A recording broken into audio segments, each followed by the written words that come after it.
سلام بینندگان گرامی، این برنامه نوبتی اطلاعاتی تحلیلی جنبسته هفته است. در استودیو عبیدالله. سرخط تمام سامانه‌های ورزشی جهان را پیروزی بزرگ استقلال بر دسته با نفوذ الهلال فرا گرفت. فوتبالبازان تاجیک در دایره بازی‌های دور چهارم مرحله گروهی لیگ چمپیون‌های آسیا بر 3 کرات قهرمانی قاره آسیا ظفر یافتند. گزارشی همکارانمان در این باره نقل می‌کند. бошгоҳи футболи истиқлоли тоҷикистон дар доираи бозиҳои даври чоруми марҳилаи гурӯҳии лигаи чемпионҳои осиё бо дастаи алҳилоли арабистони саудӣ рақобат карда бо ҳисоби 4-1 ғалаба ба даст овард. ин вохӯрӣ дар варзишгоҳи ба номи шоҳзода файсал бин фаҳдаи риёз баргузор гардид. нахуст арабҳо ташаббуси бозиро ба даст гирифта ба пеш баромаданд. дар дақиқаи 24 ба Фетимби Гомис ҳисобро боз намуд, вале баъдан футболбозони тоҷик аз худ маҳорати баланд нишон дода бартарии вохӯриро соҳиб шуданд. дар дақиқаи 39 Манучер Ҷалилов аз партофти Алишер Ҷалилов истифода бурда таносубро барқарор сохт. дере нагузашта Манучер боз дарвозаи алҳилолро рахна намуда истиқлолро ба пеш баровард. ин навбат партофи самароваро Рустам Соиров ба номаш сабт кард. бо ҳамин дастаҳо ба танаффус баромаданд.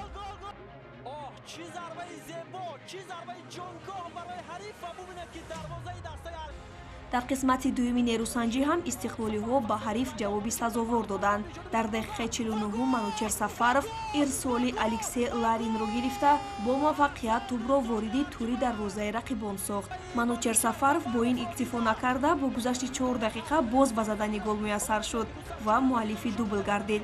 дигар то анҷоми рақобат бошгоҳи Саудӣ оҷиз монду ҷавоб гуфта натавонист ва бозӣ бо ҳисоби 4-1 ба суди дастаи истиқлол ба анҷом расид.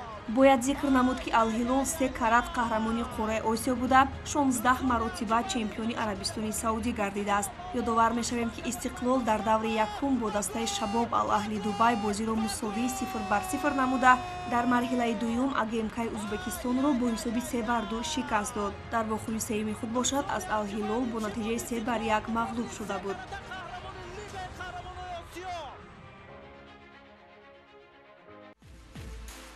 бозии дигари даври чорум дар гурӯҳи А байни дастаҳои Шабоб Ал-Аҳли Дубай ва АГМК бо натиҷаи 3-1 ба фоидаи Шабоб Ал-Аҳли Дубай хотима ёфт.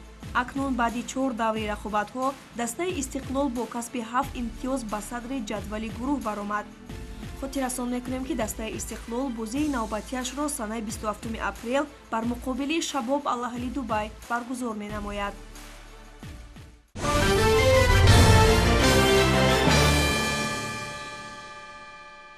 мардуми шарафманди мамлакат дар арафаи таҷлили 30-солагии истиқлоли давлатии ҷумҳурии Тоҷикистон қарор доранд. сокинони ноҳияи Шамсиддин Шоҳин низ ин санаи муҳимро бо шукргузорӣ аз сулҳу субот ва оромиву осудагии мамлакат бо ташаббусҳои созанда ба тариқи шоиста истиқбол мекунанд.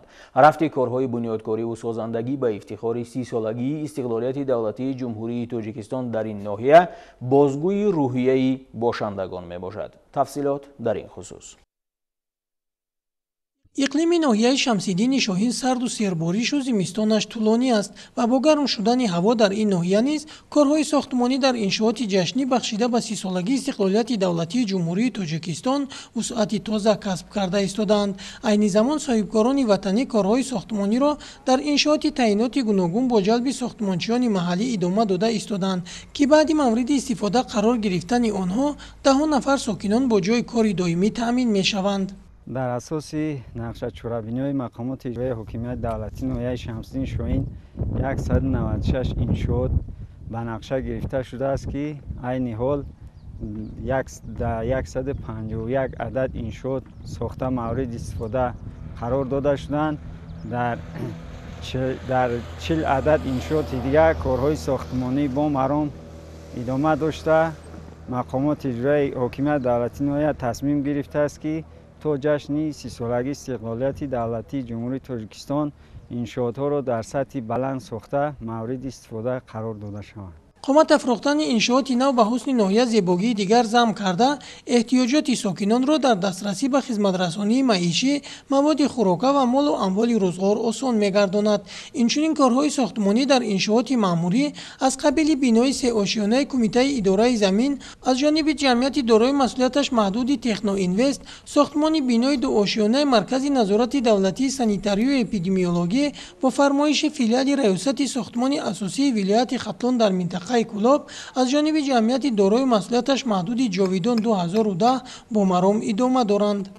اوشونه یکمش لابراتوریا می شود، دوم اوشونه معمولی می شود، با تجهیزات معاصر تامین کرده می شود. بنا با جشن سیسولوژی سازمان دولتی جمهوری تاجیکستان ساخته و استفاده داده می شود. مورد ذکر است که در ناحیه شمس‌الدین شاهین بنیاد انشاءاتی به نقشه گرفته شده 85% اجرا گردیده.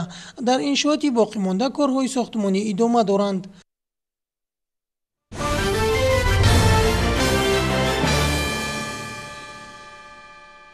برای رشد منبعه ساحه پرنده‌پروری در جمهوری برنامه رشد ساحه پرنده‌پروری در جمهوری تاجیکستان برای سالهای 2017-2021 عملی می‌گردد. هدف برنامه مذکور افزون کردن استحصال با صفت تخم و گوشت پرنده با استفاده از تکنولوژی‌های معاصر، بهترکنی ذات، بلند برداشتن محصولناکی، اینچنین کم نمودن خراجات اضافه میباشد. مورد ذکر است که طبق دستور پرزیدنت مملکت محترم امامعلی رحمان از 1 ینوار سال 2018 پرنده‌پروران جمهوری از تمام انداز و باج گمرکی آزاد گردیدند که آن یکی از زمینه‌های پیشروی در ساحه پرنده‌پروری میباشد. همین دستگیری‌های دولتی در شهر ایسفره نیز با انکشاف بخش مساعدت کرده است.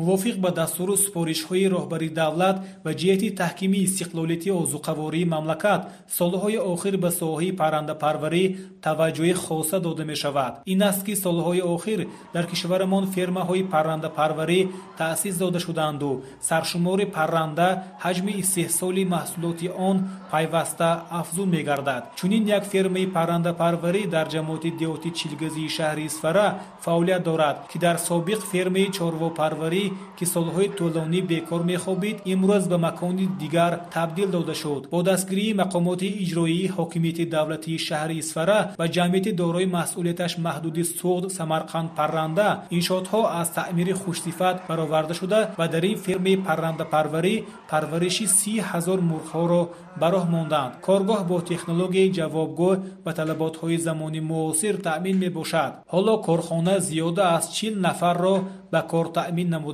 дар ин ферма танҳо мурғҳои барои тухм парвариш карда мешаванд ки дар ҷумҳурӣ ягона мебошад. тухмҳои ин ферма танҳо барои чӯҷабарории зоти брайлерӣ мебошанд. пас аз баровардани чӯҷаҳо ба тамоми ҷумҳурӣ фурӯхта мешаванд. солҳои гузашта тоҷикистон аз ҷиҳати таъминоти чӯҷа ва тухмҳои инкубатсионии бройлерӣ ба пуррагӣ аз хориҷи кишвар вобастагии бисёр калон дошт. маҳз бо дастгирии бевоситаи ҷаноби олӣ пешвои миллат муҳтарам эмомалии раҳмон ҳамин соҳаи мурғпарварӣ рӯ ба инкишоф намуда истодааст. имтиёзҳое ки ба ин соҳа дода шуд такони бузург барои тараққиёти соҳа шуда истодааст.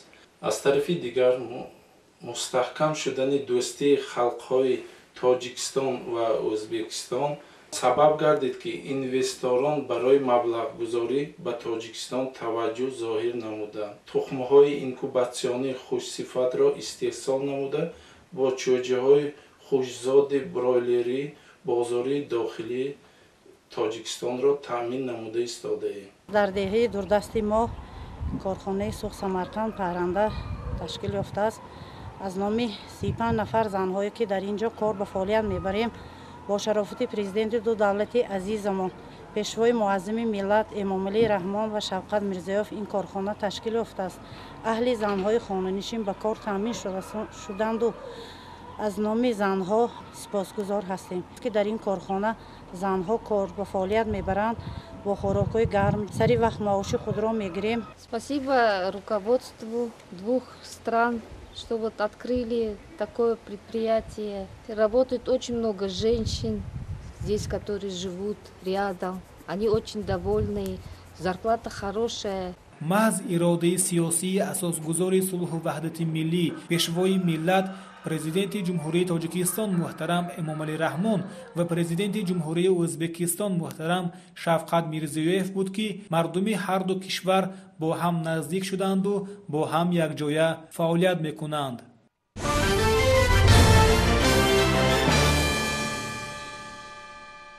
соҳаи пахтакорӣ таи солҳои охир рушд ёфта боиси зиёд гардидани фаъолияти корхонаҳои коркарди пахта ва ҳаҷми содироти он гардидааст. аз ин хотир бо дастури ҳукумати мамлакат дар ҳамаи минтақаҳои кишвар ҷиҳати афзун гардонидани истеҳсоли пахта ва бо ашёи хом таъмин намудани корхонаҳои саноати сабук чораҳои амалӣ андешида мешавад.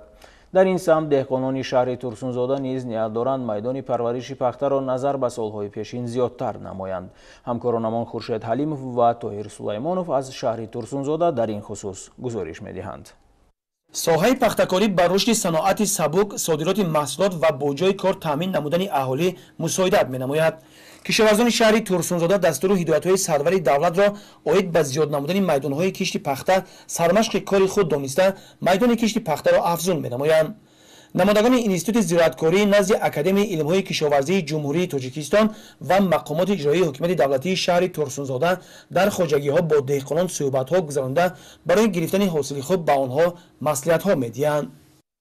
дар ҷамъияти диёти қаратоғ 354 адад хоҷагиҳои деҳқонӣ фаъолият карда истоданд ки дар тавозунашон 1201 гектар қитъаи замин бошад ки аз он ҷумла 862 гектар қитъаи замини обӣ истифода бурда истоданд.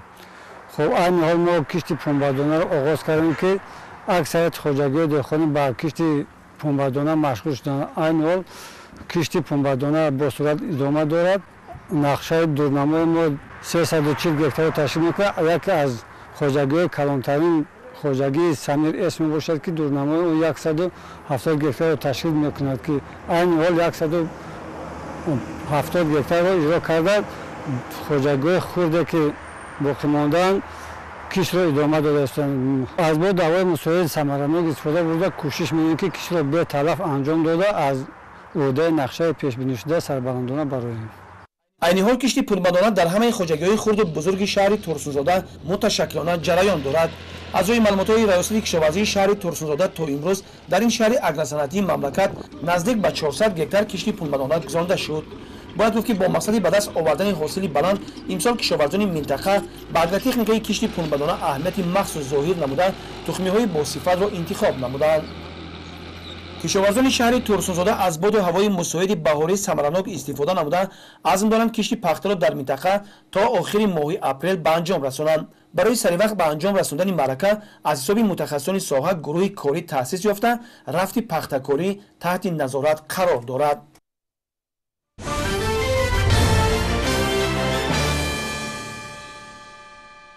таъмини амнияти ғизоӣ аз истифодаи мақсадноки неъматҳои табиӣ аз ҷумла обу замин вобастагии амиқ дорад. ҳукумати ҷумҳурии тоҷикистон бобати расидан ба ин ҳадафи стратегӣ аз имконоти мавҷуда мақсаднок истифода мекунад. ин шабу рӯз дар минтақаҳои кӯҳистонии кишвар маъракаи кишти картошка ҷараён дорад. картошка дар шароити ноҳияи тоҷикобод нашунамои хуб карда ба андешаи мутахассисон пойгоҳи аслии парвариши нони дуюм низ ҳамин минтақа мебошад. шарҳи бештар дар гузориши хабарнигоронамон. ноҳияи тоҷикобод аз минтақаи кӯҳсори кишвар буда иқлими мӯътадили ноҳия барои парваришу истеҳсоли картошка мусоид мебошад. ҳамасола деҳқонони ноҳия тавассути дастрас намудани тухмиҳои хушсифат ва анҷом додани корҳои зарурии биотехникӣ ҳосили дилхоҳ ба даст меоранд. техникаҳои агролизинг пра барои кишт омода буда сафарбар карда шудаанд. ба ноҳия дар асоси лоиҳаи чарогоҳҳо истифодаи чарогоҳҳо 7 адад трактори МТЗ 82, як комбайни ғаладарав ва зиёда аз 15 намуди мошиноолотҳо ворид карда шуданд ки барои кишткори баҳорӣ мусоидат мекунанд. кишоварзони ноҳия тасмим гирифтаанд ки пра аз боду ҳаво самаранок истифода бурда кишти картошкаро пра аз ӯҳдаи нақша бароянд. имрӯзҳо дар тамоми хоҷагиҳои кишоварзии ноҳия кишти картошка оғоз гардида кишоварзон аз обу ҳавои самаранок истифода бурда нақша доранд ки кишти картошкаро ба 2086 гектар расонанд.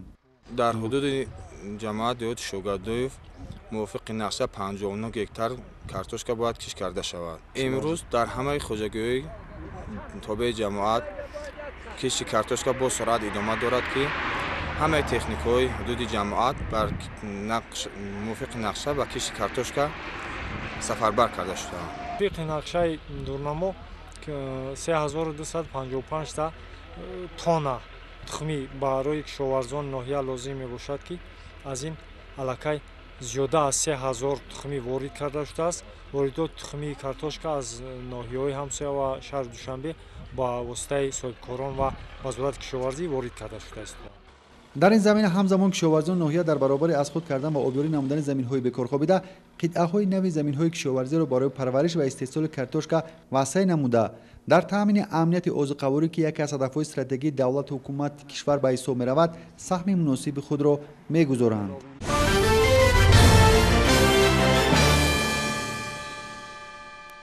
ҳавзи қайнар ё нозкул ин мавзеи табиии таърихӣ дар ноҳияи восеъ воқеъ буда бо вуҷуди он ки байни ду кӯҳи бузурги намак ҷойгир аст обаш ширин аст.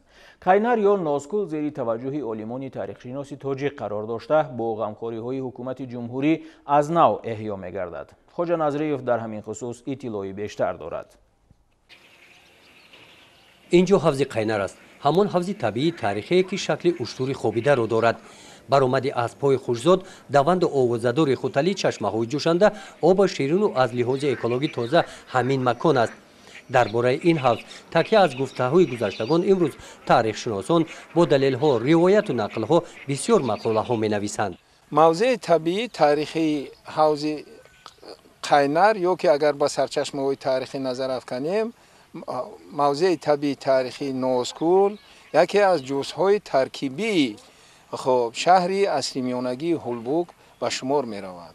бояд қайд намуд ки тибқи сарчашмаҳои таърихӣ дар мавзеи имрӯза чуноне ки ҳозир мо истодаем дар ин мавзеи табиии таърихӣ тибқи сарчашмаҳои таърихӣ ҳамчун мавзеи ҳазорчашма дарҷ гардидааст ва ин беҳуда нест, зеро дар ин мавзеъ чуноне ки мо шумо мебинем ин як манзараи бениҳоят зебои табиии таърихӣ ки дар он ҷо аз қаъри замин чашмаҳо ҷӯш зада баромада истоданд ва ин беҳуда мавзеи ҳазорчашма ном нагирифтааст.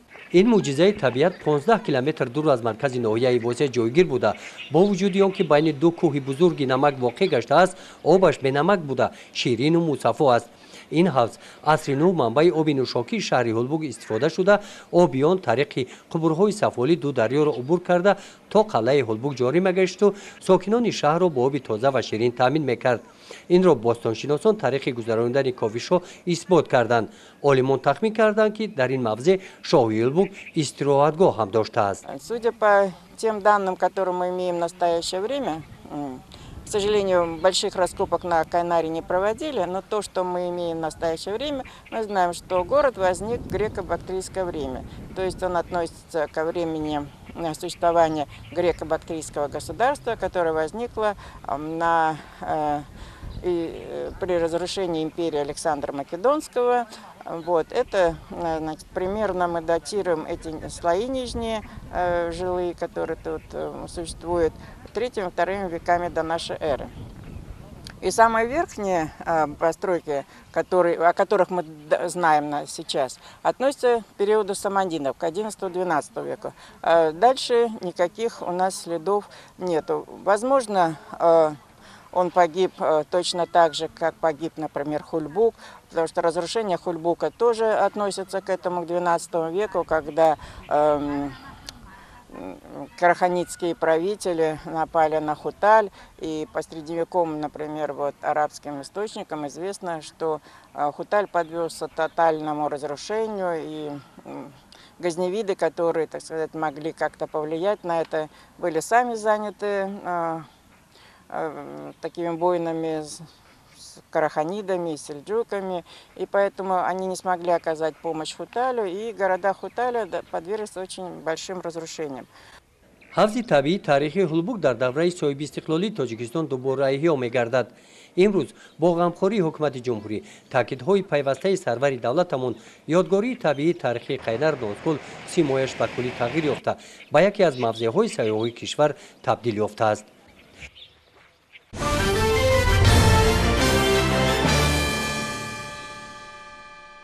بینندگان عزیز، این جنبسته هفته بود. تا دیداری بعدی، صحتمند و خانه آباد باشید.